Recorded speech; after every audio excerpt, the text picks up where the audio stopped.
Nous avons vu dans une capsule précédente que la commande stdcout se charge d'écrire des informations, par exemple une chaîne de caractères ou la valeur contenue dans une variable, sur la console. Comment faire pour réaliser l'opération inverse, c'est-à-dire récupérer dans notre programme une valeur qui aura été saisie dans la console par l'utilisateur au moyen du clavier? C'est ce que nous allons voir en parcourant ce petit programme. Récapitulons rapidement ce que l'on connaît déjà. Les deux premières lignes forment le commentaire d'en-tête de notre fichier.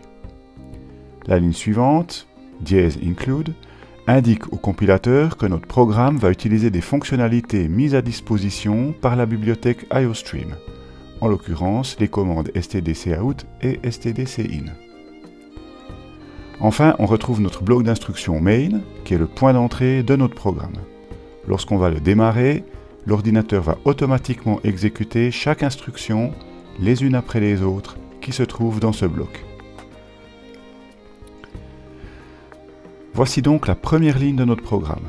La commande stdcout, nous l'avions vu dans une capsule précédente, affiche sur la console la chaîne de caractères « Quelle est votre vitesse ?»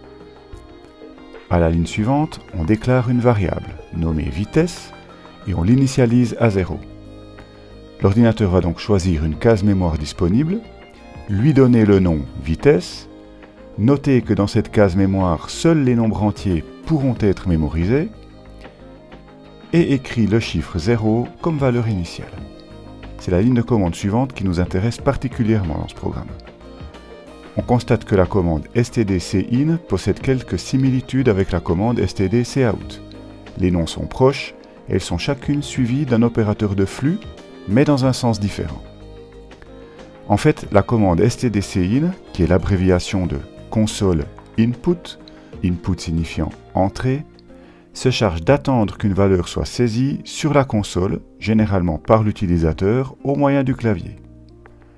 Lorsqu'une valeur est saisie, celle-ci est mémorisée au moyen de l'opérateur de flux dans la variable à droite de cet opérateur. Dans notre exemple, la variable vitesse.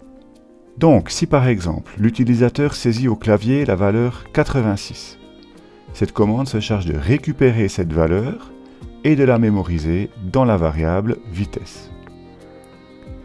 Finalement, la dernière ligne de notre programme affiche sur la console plusieurs éléments, les uns à la suite des autres, en l'occurrence la chaîne de caractères vous roulez A, suivi du contenu de la variable vitesse, donc dans notre exemple 86, et finalement la chaîne de caractères km/h, suivi d'un passage à une nouvelle ligne. A noter que si vous faites fonctionner ce programme sous Windows, les caractères accentués seront mal affichés sur la console. L'ordinateur atteint ensuite la fin du bloc d'instructions et le programme se termine.